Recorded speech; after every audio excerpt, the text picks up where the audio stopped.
যারা এই সরকার সৃষ্টি করেছে এখন তারাই কিন্তু প্রশ্ন তুলছে, যেমন সার্জিস আলম।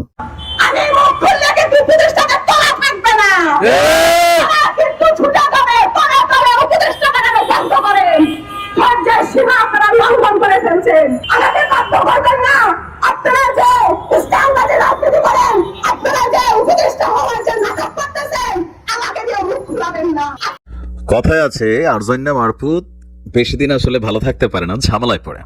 হঠাৎ করে ফেসবুকে আবারও প্রোফাইল পিকচারগুলো লাল হতে শুরু করেছে।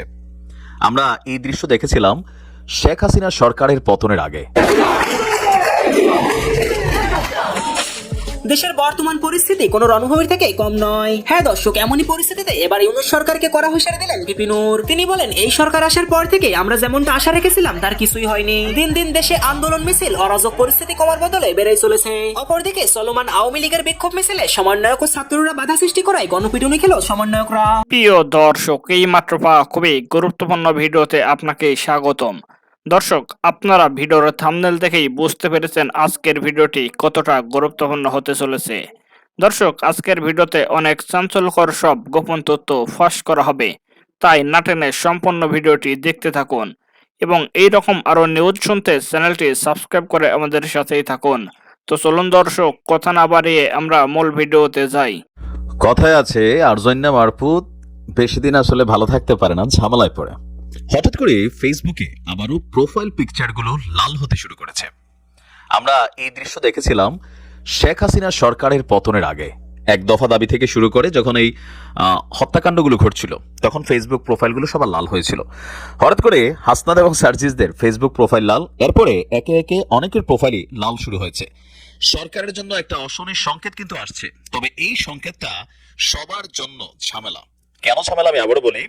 এটার মেইন ঝামেলার কারণ হচ্ছে এই মুহূর্তে যে দাবি দাওয়াগুলো তারা তুলছে, বিশেষ করে উপদেষ্টাকে নিয়োগকে কেন্দ্র করে মোস্তফা সরোয়ার ফারুকী, পাশাপাশি আমাদের আরেকজন উপদেষ্টা যিনি আকিজ গ্রুপের একজন কর্ণধার আছেন, তার নিয়োগকে কেন্দ্র করে আপনার যেই ঝামেলাটা পাকাইছে, আমার কাছে মনে হচ্ছে পরিস্থিতিটা খারাপ যাবে। হাসনাত বলছে হাসিনার এই থোড়াই কেয়ার করছি, উৎখাত করেছি, আপনারা কোন হনু হইছেন। এখন এখানে একটা ভেজাল আছে। সার্জিস এবং হাসনাতদের এই বক্তব্যগুলা একটা জায়গায় তো প্যাচ লাগতেছে। কোথায় দেখেন, শেখ হাসিনার উৎখাতের জন্য শুধু ছাত্ররা ছিল না, এখানে বিএনপি ছিল, জামাত ছিল, জনতা ছিল, এমনকি তাদের ইস্যুটা প্রথম যে আন্দোলন ছিল ধৈর্য শেখ হাসিনা উৎখাত আন্দোলনে যায় নাই, ধাপে ধাপে প্রসেসিং এ আইসা ফাইনালি যখন শত শত মানুষ মারা গেল, রাতের আধারে পুলিশের অভিযান চললো, বিভিন্ন ধরনের ঘটনা ঘটলো, দেশের মানুষ একটা জিদ ছিল, সবার মধ্যে রাগ ছিল, গুসা ছিল, যার কারণে ওইটা কিন্তু একটা ফ্লোতে হয়েছে। এখন আপনারা কারে উৎখাত করবেন? এই যে উপদেষ্টাদের নিয়োগ দেওয়া হয়েছে, প্রথমে তো আপনারা সবাইকে স্বাগতই জানাইছেন। এই উপদেষ্টা নিয়োগ নিয়ে প্রথম থেকে কিন্তু বিতর্ক ছিল, আলিমাম মজুমদার থেকে শুরু করে আরো অনেককে নিয়ে এখানে বিতর্ক ছিল, কিন্তু সেখানে তো পরিবর্তন আসে নাই। বরঞ্চ রাষ্ট্রপতি ইস্যু থেকে সবকিছুতে সরকার ইন্টারনালি যে সরকার আছেন তারা কিন্তু একটা ভূমিকা নিচ্ছেন। সোশ্যাল মিডিয়া প্ল্যাটফর্ম অন্যান্য জায়গায় ভূমিকাটা আলাদা হলেও এই জায়গাটাতে কিন্তু পরিবর্তন হয় নাই। এখন সার্জিসরা, হাসনাতরা কাকে উৎখাত করবেন? এই সরকারকে উৎখাত করবেন? উপদেষ্টা পরিষদের বরখাস্তের হিসাবে বা কাউকে বাদ দেওয়ার হিসাবে এখন যদি কোনো দাবি দেওয়া আসে, সেটা কি সরকার মেনে নেবে? আর যদি মেনে নেয়, এটা তো একটা পুতুল খেলা টাইপ সরকারের অবস্থান হয়ে গেল, যে ছাত্ররা আজকে এটা বলবে, কালকে সেটা বলবে। তো সরকারে যারা আছেন তাহলে তারা কারা?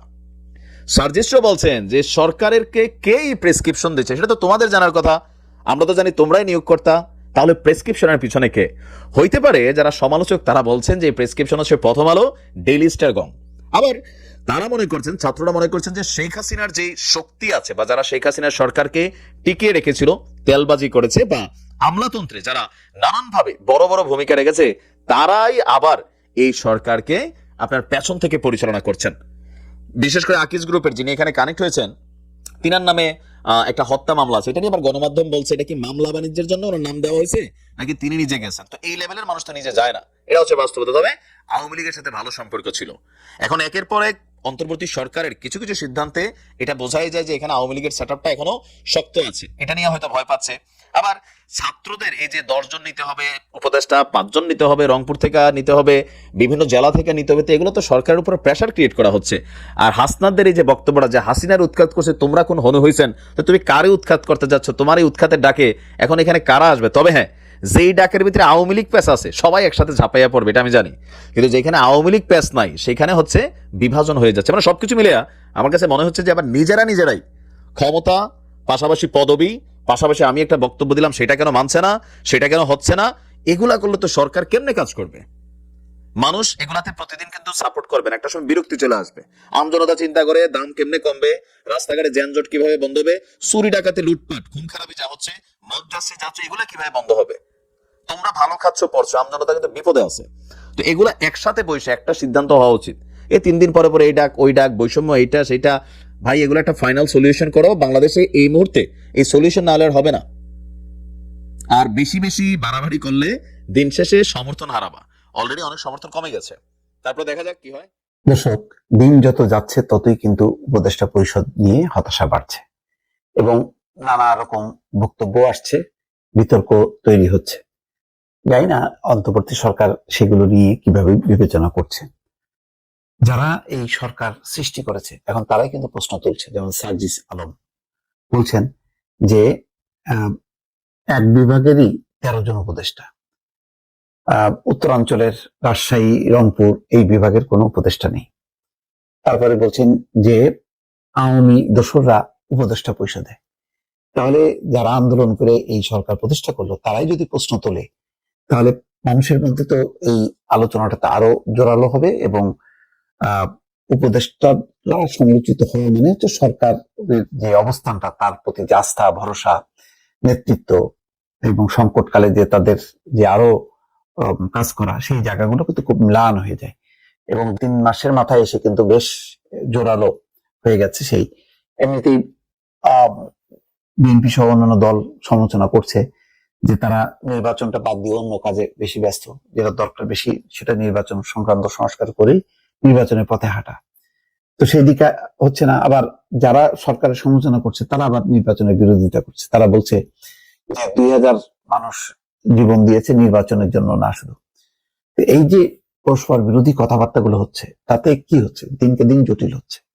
আমি জানি না এই অবস্থার প্রেক্ষিতে মানে অন্তর্বর্তী সরকার এইভাবেই চলতে চায় কিনা, চললে তার শক্তির উৎসটা কোথায় আমি তো সেটা বুঝতে পারছি না। কারণ যারা আন্দোলন করছে, যারা অন করার কথা, এখন তারাই সরে যাচ্ছে। যেমন জাতীয় নাগরিক কমিটি, তারা গভীর উদ্বেগ প্রকাশ করে একটা বিবৃতি দিয়েছে আজকে দেখলাম যে উপদেষ্টা পরিষদে কেন ফারুকি, কেন বঙ্গভবনে শেখ মুজিবের ছবি অপসারণ নিয়ে মন্তব্যের পর রিজভীর দুঃখ প্রকাশ।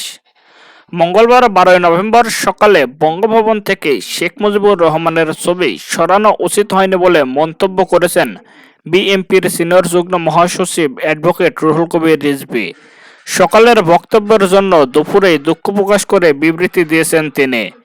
জাতীয় বিপ্লব ও সংহতি দিবস উপলক্ষে ডক্টরস অ্যাসোসিয়েশন অব বাংলাদেশ আয়োজিত রাজধানীর নয়াপল্টনের দলের কেন্দ্রীয় কার্যালয়ে ফ্রি মেডিকেল ক্যাম্পের উদ্বোধনী অনুষ্ঠানে প্রধান অতিথির বক্তব্যে তিনি বলেন, আমি মনে করি তার ছবি নামিয়ে ফেলা উচিত হয়নি।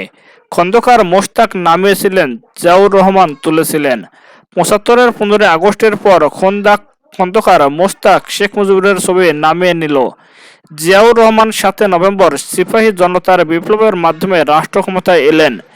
জিয়াউর রহমান কিন্তু বঙ্গভবনে শেখ মুজিবের ছবি ফিরিয়ে আনেন। দুপুরে বিএনপি সহ দপ্তর সম্পাদক মোহাম্মদ মনির হোসেন স্বাক্ষরিত ওই প্রেস বিজ্ঞপ্তিতে জানানো হয়, আমি মনে করেছিলাম বঙ্গভবনের দরবার কক্ষে যেখানে সব রাষ্ট্রপতির ছবি থাকে সেখান থেকে শেখ মুজিবুর রহমানের ছবি নামানো হয়েছে। মূলত ছবিটি সরানো হয়েছিল বঙ্গভবনের অন্য একটি অফিস কক্ষ থেকে। বিবৃতিতে আরও বলা হয়, শেখ হাসিনা ফ্যাসিবাদী শাসনে শেখ মুজিবের ছবি রাখার বাধ্যতামূলক আইন করা হয়েছে। ফ্যাসিবাদী আইনের কোনো কার্যকারিতা থাকতে পারে না। অফিস আদালত সর্বোচ্চ দুঃশাসনের চিহ্ন রাখা উচিত নয়। অনাকাঙ্ক্ষিত বক্তব্যের জন্য আমি দুঃখিত।